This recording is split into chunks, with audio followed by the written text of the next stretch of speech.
Hi, it's Gina from WTI.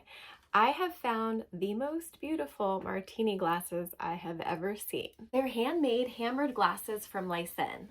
The light streaming through these glasses is so luminescent, it's like captured moonlight on crashing ocean waves.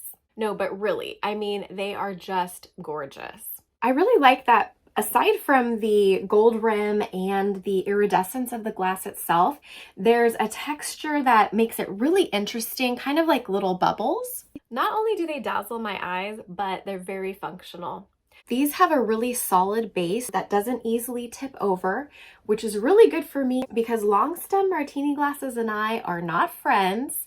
I gesture a lot, and that's a recipe for disaster because I definitely knock them over and break them. I think these glasses would make a beautiful gift for a wedding or a bridal shower, but I love having them in my house. It just gives me joy to drink out of these glasses.